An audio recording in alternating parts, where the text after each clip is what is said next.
Operation സിന്ദൂറിന്റെ സമയത്ത് പാകിസ്ഥാൻ കെട്ടിപ്പൊക്കിയ കള്ളത്തരങ്ങളുടെ ചീട്ടുകൊട്ടാരം ഒടുവിൽ പൂർണ്ണമായി പൊളിഞ്ഞു വീണിരിക്കുന്നു.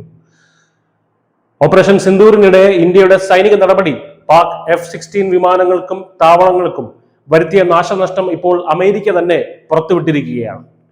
പാകിസ്ഥാന്റെ F-16 വിമാനങ്ങളുടെ അറ്റകുറ്റപ്പണികൾക്കും നവീകരണത്തിനുമായി അമേരിക്ക $686 മില്യൺ ഭീമൻ പാക്കേജിന് അംഗീകാരം നൽകി. ഏകദേശം 5700 കോടിയിലധികം രൂപ. ഓപ്പറേഷൻ സിന്ദൂറിനിടെ F-16 വിമാനങ്ങൾക്കും ഷാബാസ്, മുഷഫ്, മസ്രൂർ തുടങ്ങിയ പ്രധാന വ്യോമതാവളങ്ങൾക്കും വൻ കേടുപാടുകൾ സംഭവിച്ചു എന്നത് ഇപ്പോൾ വ്യക്തമായി. ആശയവിനിമയ ശൃംഖലകൾ, മിഷൻ സപ്പോർട്ട് സിസ്റ്റങ്ങൾ, വൈദ്യുതി വിതരണ സംവിധാനങ്ങൾ എന്നിവയ്ക്കുള്ള അടിയന്തര അറ്റകുറ്റപ്പണികളുമായി US പാക്കേജിലെ ഇനങ്ങൾ കൃത്യമായി പൊരുത്തപ്പെടുന്നു.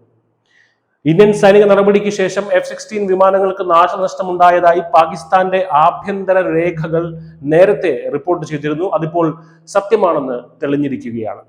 നാശനഷ്ടങ്ങൾ പാകിസ്ഥാൻ പരസ്യമായി നിഷേധിക്കുമ്പോഴും അമേരിക്ക നൽകുന്ന ഈ ഭീമൻ സഹായം ഒരു സത്യം വിളിച്ചു പറയുന്നുണ്ട്. ഇന്ത്യയുടെ ദേശീയ സുരക്ഷാ നയങ്ങൾ വിജയിച്ചു, പാകിസ്ഥാന്റെ പ്രതിരോധ സംവിധാനം തകർന്നു.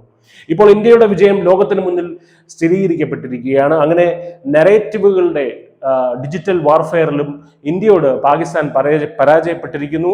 പക്ഷേ തോൽപ്പിച്ചത് സ്വന്തം ചങ്കായ അമേരിക്കയാണെന്ന് മാത്രം. News desk news India Malayalam.